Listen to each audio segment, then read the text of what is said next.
Hai, kali ini saya akan membuat roti jabrik dan saya akan menggunakan metode autolisis dalam proses membuatnya. Saya menggunakan 2 tahap pencampuran bahan dalam metode autolisis ini. Tahap pertama ada 4 bahan yang akan saya campurkan, yaitu 250 gram tepung terigu, saya memakai protein sedang, 30 gram gula pasir, 1 butir telur, dan 120 ml air biasa. Masukkan tepung terigu dalam sebuah wadah, lalu gula pasir dan aduk-aduk supaya tercampur rata, lalu masukkan air sedikit demi sedikit. Kita bisa menggunakan alat bantu sendok atau spatula untuk mengaduk bahan-bahan ini. Tuang semua air sampai habis.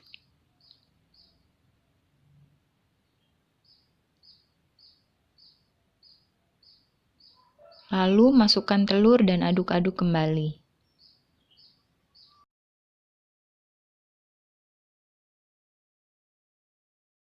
Aduk terus adonan sampai tercampur rata, dan memang pada tahap pencampuran ini adonan menjadi agak berat. Ini hasilnya. Saya akan diamkan adonan ini selama 6 jam. Dalam metode autolisis bisa sampai 6-8 jam. Lalu tutup dengan kain bersih. Setelah 6 jam, ini adonan yang didiamkan tadi, dan kita bisa lanjut untuk mencampurkan bahan yang kedua. Bahan yang kedua yaitu 30 gram margarin, 1,5 sendok teh ragi instan, dan 1/4 sendok teh garam. Saya akan masukkan yang pertama kali adalah ragi. Sebelumnya ragi ini sudah saya berikan sedikit air hangat supaya lebih mudah mencampurnya.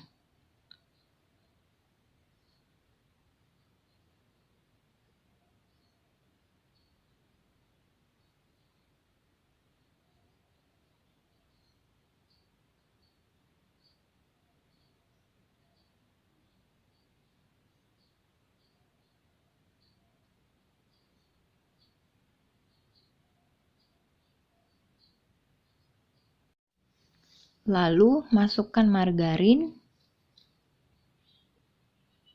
dan juga garam.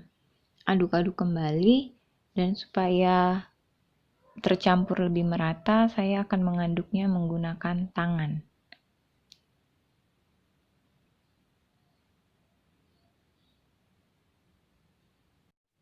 Setelah 5 menit, ini hasilnya, dan karena saya memakai terigu protein sedang, jadi adonannya tidak akan sekalis jika kita memakai terigu protein tinggi. Dan kita akan diamkan kembali selama 30 menit. Setelah 30 menit, adonannya sudah mengembang. Dan sebelum didiamkan, tadi saya sudah memberikan minyak goreng di alas wadah ini sehingga adonannya tidak lengket.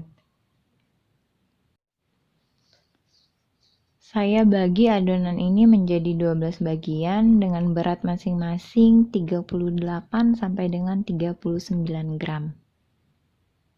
Sebelumnya taburi alas menggunakan terigu supaya adonan ini tidak lengket. Lalu tekan-tekan adonan bagian pinggirnya dan biarkan bagian tengahnya tetap agak menonjol.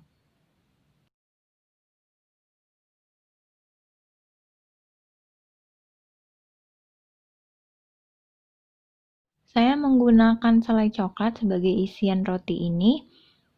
Lalu tutup kembali adonan dan pastikan tertutup dengan rapat. Bentuk bulat kembali dan usahakan bentuknya sebulat mungkin. Lakukan proses yang sama untuk adonan berikutnya dan selalu pastikan bahwa tertutup dengan rapat. Lakukan sampai semua adonan habis.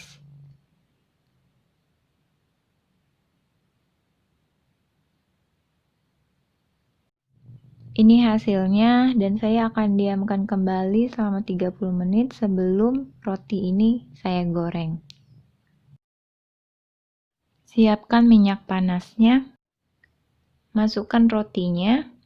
Dan jika proses pematangan sedang terjadi, akan terdapat banyak gelembung atau buih di sekeliling adonan roti ini. Itu berarti proses pematangan sedang terjadi.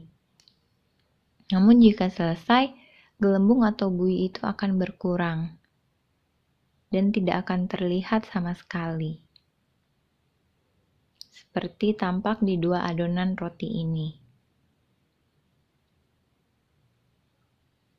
Dan bisa dibandingkan dengan adonan ketiga yang baru saya masukkan, gelembungnya masih banyak. Balik roti gorengnya untuk mematangkan sisi yang lainnya.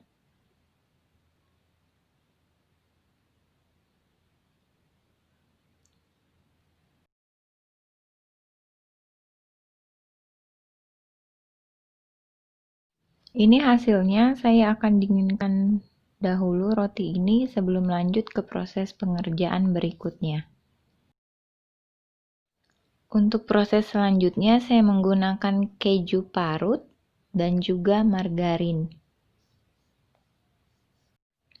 Olesi permukaan rotinya dengan margarin. Saya mengolesinya cukup tebal supaya banyak keju yang akan tertempel di roti ini, jadi kelihatan seperti rambut yang tebal dan jabrik.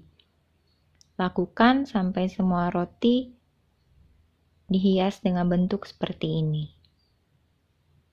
Ini hasilnya roti jabrik yang dibuat dengan menggunakan metode autolisis. Terima kasih sudah menonton dan semoga berguna.